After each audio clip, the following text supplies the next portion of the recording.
Hey, how you doing? Brian Cain, host of the Team Allie, Beth, Allman Real Estate Mental Performance Podcast, here with Erin Young Garrett. Keith Conlon maybe will be joining us at some point in an episode near in the future. Erin and I currently are breaking down the book, The Power of Moments by Dan and Chip Heath. And today we're talking about chapters 5 and 6. And if you missed our previous 3 episodes, we kind of did an overview of the book, broke down chapters 1 and 2, chapters 3 and 4, and again, today we're going through 5 and 6. So Erin, chapter 5, in The Power of Moments, they talk about the concept of tripping over the truth, and getting to a point where you realize the truth about something, where you realize, that moment of insight as it comes to you, right? As we're talking about insight, in kind of an introduction, when we talk about insight, it's tripping over the truth and stretching for insight. So talk to us about tripping over the truth as a moment of insight and maybe how that connects to the real estate profession. Well, in this chapter, it was, one of the things that was eye-opening to me was the part about tripping over the truth and getting the insight from real self-discovery, and figuring out that this is what you're doing and it's getting you this result, and it's no different than this other similar thing. And then you have this, eye-opening moment, which is the truth. And that's how you start to change whatever it is that you're doing. So whether in real estate, it's, if you're taking on a client and starting the process, like, for example, we recently had an agent that would go into a listing appointment, and now she's lost 3 in a row. And so, we had a meeting and we were asking about what do you think it is about when you go in, what do you do? And she told me her process. Well, she'd walk in and she would start telling the client, everything they needed to do to get the house ready for showings, right? Common sense. That sounds like, yeah, that's what I would do as a listing agent. But instead of taking the moment and figuring out all the positives about the house, all the things she would be selling about the house, because the client was taking it as, here's all the things you think are wrong with my house. Mm-hmm. So when they'd have another agent come in, the other agent was like, this is great. We'll have to do a few things here and there, but I'm not going to worry about that now.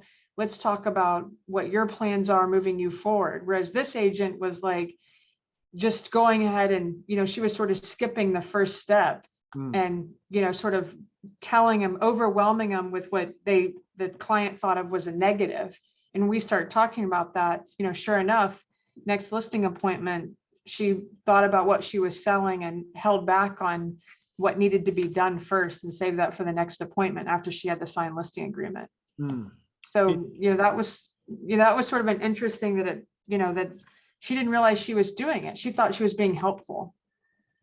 It's interesting. And there's a, because there's a part in this book on page 100 where they talk about a facilitator that went into a very dirty situation and had to help people kind of change their behaviors. And the facilitator was trained only in the ability to ask questions, not to offer advice or opinions. And as somebody who coaches people for a living, as I'm reading that, I go, man, I fall into that behavior of offering advice and offering opinions versus asking the questions and trying to guide people maybe to the answer. It may take more time up front, but it's the only way for long-term change is for someone to own that answer that they get to. And it sounds like with the agent that you were just mentioning, they came to kind of that same realization of talking to the client about what their goals were, what their vision was, what they enjoyed about the house. And even though the agent could then still offer some suggestions to make the showing look better, what they could do, they just provided the opportunity for the listing or for the owner to maybe get to some of that realization and then agree to make that customer or that client even feel better about their situation. Right. And, also, with this, it's that self-insight that they talk about that causes the change, that initiates the change in the person. And like if you're an agent representing a buyer, most agents don't take the client to the best house first because they know they're not going to buy the first one they see. They have to see the market and see what's going on. And then you sort of guide them into, realizing like, you know, here you might guide them into saying like, you know what, I thought I needed a downstairs master, but an upstairs master isn't really the breaking point that I thought it was. It isn't, I think I can do an upstairs master now that we've seen, several houses with it, and and the house does live this way. And, but it's, if you just, as sort of that mentor or, person that's guiding them, if you walk in and say, look, here's the list of criteria you gave me, and here's a house that matches every criteria, and then they don't want to buy it. Well, it's because they didn't self-discover the insight. And I thought that was so powerful. Yeah, and I think it was interesting too in the page on page 108 where they talked about I think it was the University of Virginia, where they offered they offered professors a course in course design. And the questions they started by asking the professors were, 3 to 5 years from now, my students still know, or they are still able to do, or they still find value in, right? And I think as a teacher, a former, adjunct college professor of sports psychology, I used to I wouldn't design lessons with the idea in mind of like, hey, 3 to 5 years from now, what do I want my students to know?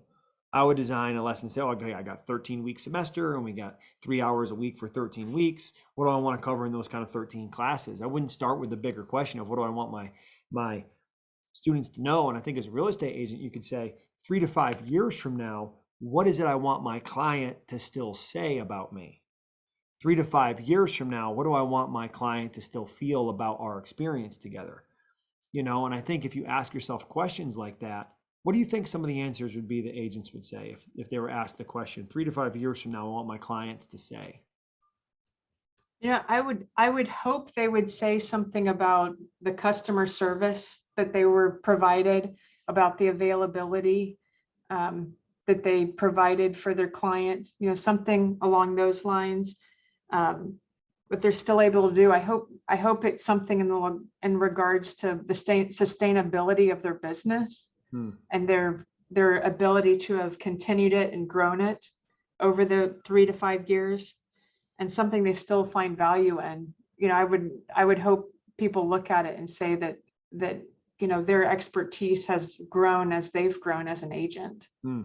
That they're still connected, right? That they're still, that when you think about real estate, the first thing you think of is the agent who sold you the house 3 to 5 years ago, because there's still some kind of connection. You still get a Christmas card or a holiday card. You still get like we talked about moments, you still get a house anniversary gift or a house anniversary call or something every year to say, hey, it's your 2-year anniversary. How is everything going?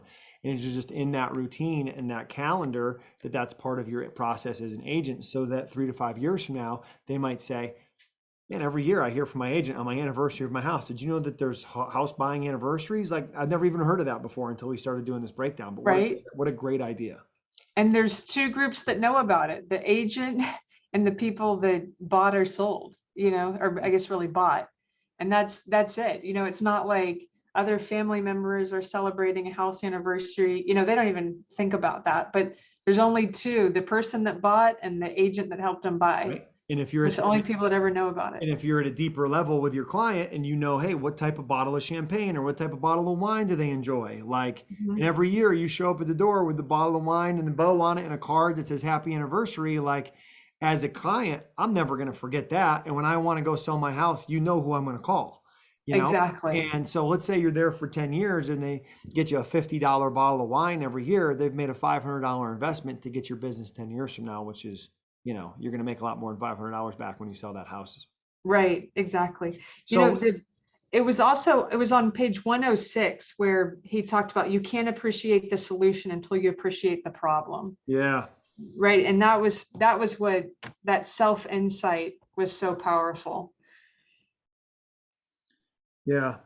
But I think so many times, like, identifying what's the problem we're trying to solve. And I think, when you're in marketing or you're in sales, that's really what it is it's problem solution, right? So when you're going to try to get a house listing, what's the biggest problem that the person who's making a decision on who they're going to list the house with, What's the biggest problem that they have? Is it how much the house is going to get listed for? Is it how quickly it can be sold? Is it the availability of the listing agent? Is it the feedback from the listing agent that's going to help them to get the house sold more quickly? Maybe they don't want to sell the house for a while. They're being proactive. Maybe they want to finish out a school year, whatever it is. So being able to quickly identify what is the biggest problem or need that my client has, and how do I provide that solution, versus going and thinking we have the solution when we haven't uncovered the problem.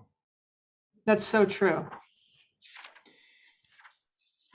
Stretching for insight, chapter number 6, Erin. If we take a look through that, I thought it was interesting. They shared a couple examples. One woman who opened up a bakery. She was a baker, and then she went to open her own bakery, and it failed in 18 months. And she said, I realized I'm great when I work for others because they rely on me, but working for myself, I'm a terrible boss.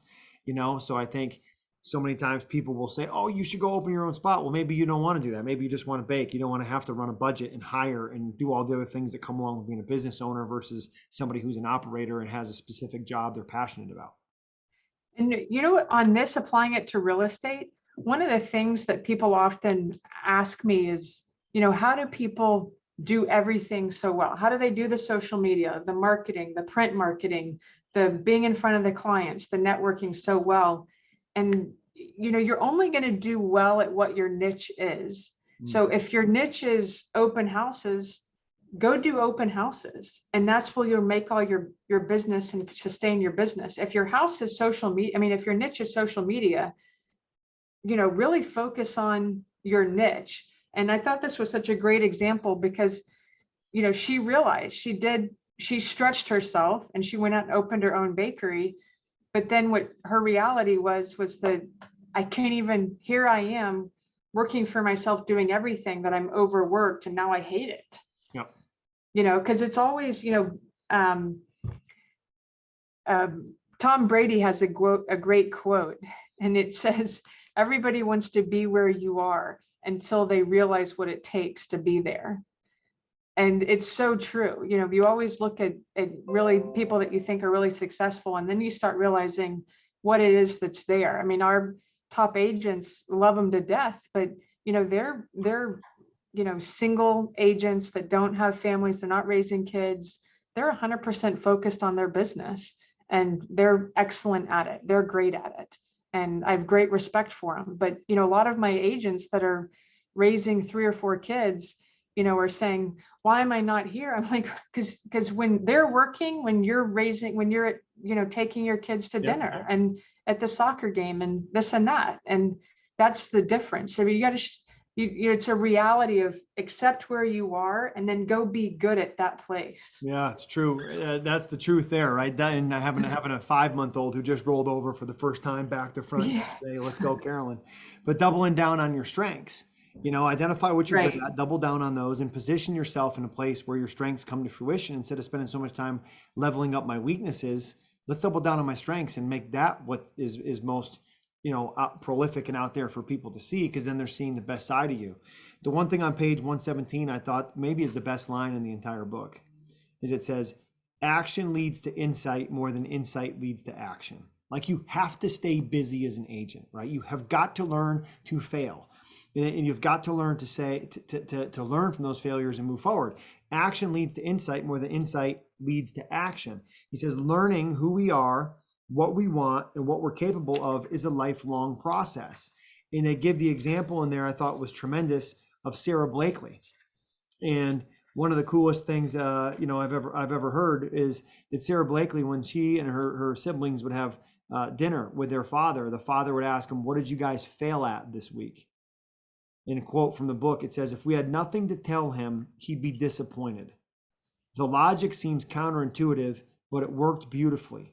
He knew that many people become paralyzed by the fear of failure. They're constantly afraid of what others will think if they don't do a great job, and as a result, take no risks. My father wanted us to try everything and feel free to push the envelope. His attitude taught me to define failure is not trying something I want to do. Let me say that again. His attitude taught me to define failure is not trying something I want to do instead of not achieving the right outcome.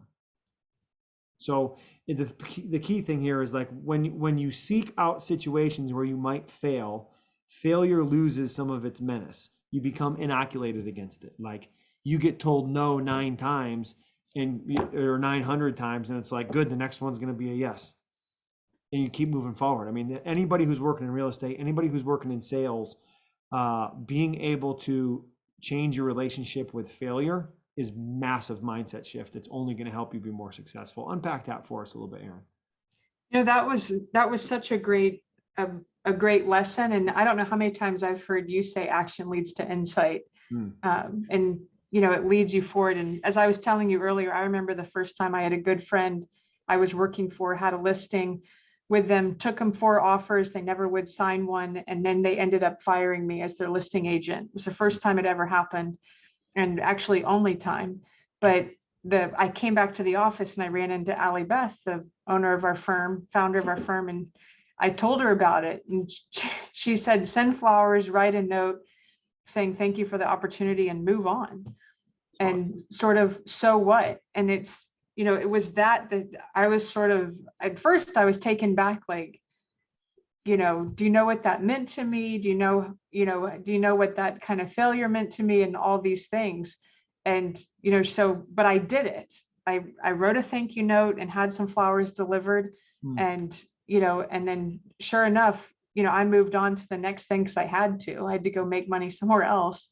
So, but it was just that. And, even in this, he is the psychologist that, was a doctor that a patient had asked him, to spend 15 minutes or spend some time with them. And he said, I'll be back in 15 minutes. And that 15 minutes, the client had committed suicide, but his mentor took the doctor and got the details and went over it. And then he said, change clothes and let's go see the next client. Let's go see the next patient. And, in the moment he talks about being in shock on that, but what it did is, from a mentor, is he pushed him forward and led him more into a place. And in my position here as the sales manager, that's one of the things that it makes me think about is, where, just like we talked about, double down on your strengths, and then also look at something where you can push yourself forward. And if you fail, you fail, but at least, it will move you forward in another direction that you will find success. Yeah, I love that. And then if you look at kind of the summary of the chapter, right, it talks about the formula for mentorship, which is what we just referenced with Sarah Blakely's father, with the psychologist, his mentor, with Allie, Beth, with you, is the formula for mentorship that leads to self-insight is high standards, assurance, direction, and support. And when we have those things as a leader, we have high standards, we have assurance, we have direction that we provide, and support that we provide. I think we're able to help create some of those moments of insight. And one of the things that they finished the chapter with here is that the promise of stretching, trying something hard, going beyond what you're used to, it's not success, it's learning. And I think that's the mentality maybe we wrap up this chapter with, is in life there's winners and learners, and those who continue to learn and continue to get the insight from learning because they're pushing the envelope and trying new things, those are the people that are ultimately going to win in the marathon known as being a real estate agent. And I love that. My mom always said to us growing up, keep yourself interesting. And, always find something that you can go learn more about and explore. Just keep yourself interesting, and others will be interested in you, and you won't have a problem figuring out what to do. Awesome. Erin, good breakdown. Next week, we're going to move into moments of pride, and going to break down chapters is going to be 7 and 8 next week, where we're talking about moments of pride, and the 2 chapters in there underneath creating those moments of pride. Actually, there's 3 of them. Chapters 7, 8, and 9 are recognizing others, multiplying milestones, and practicing courage. Sounds like a chapter designed for a mental performance coach. Can't wait for it. Until then, let's not count the days. Let's make the days count. It's a great day to be with Team Allie, Beth. Erin, thank you for being here. Thank you.